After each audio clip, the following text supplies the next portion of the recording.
আসসালামু আলাইকুম এভরিওয়ান। আজকে আমরা জানবো যে কম্পিটিটিভ অ্যাডভান্টেজ এবং কম্পারেটিভ অ্যাডভান্টেজ এই দুটোর ভিতরে আসলে পার্থক্য কি। তো এই বিষয়টা নিয়ে আসলে অনেক সময় আমাদেরকে যেটা দেখা যায় যে আমাদের অনেক কনফিউজড হয়ে যায়, আমরা আসলে কম্পিটিটিভ এবং কম্পারেটিভটা কি।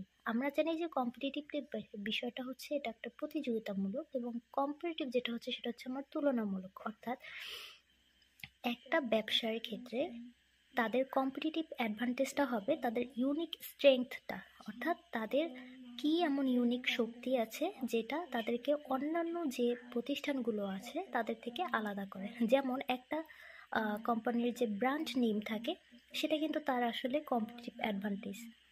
আর অন্যদিকে আমরা যেটা দেখি যে কম্পারেটিভ অ্যাডভান্টেজটা কি, সেটা হচ্ছে একটা কোম্পানি যখন কোনো লোয়ার কস্ট অথবা তাদের যখন বেটার রিসোর্সেস থাকে এবং এই থেকে তারা উপকৃত হয়, সেটা হচ্ছে তাদের কম্পারেটিভ অ্যাডভান্টেজ। অর্থাৎ অন্যান্য প্রতিষ্ঠান থেকে তুলনামূলকভাবে তারা যদি লোয়ার কস্টে তাদের প্রোডাক্টগুলো তৈরি করে বাজারে ছাড়ে, অথবা যদি তাদের কাছে রিসোর্সের দিক থেকে তাদের কাছে যদি বেটার রিসোর্সেস থাকে, তবে সেটা কিন্তু আসলে তাদের একটা কম্পারেটিভ অ্যাডভান্টেজ।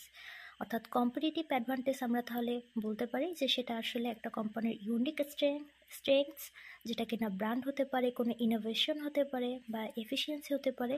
আর অন্যদিকে কম্পারেটিভ অ্যাডভান্টেজটা হচ্ছে একটা প্রতিষ্ঠানের যে যতটা লোয়ার কস্টে সে ওই পণ্য উৎপাদন করতে পারছে, সেটা হচ্ছে তার কম্পারেটিভ অ্যাডভান্টেজ। এছাড়া বেটার রিসোর্সও একটা কি করতে পারে, কম্পারেটিভ অ্যাডভান্টেজ হতে পারে।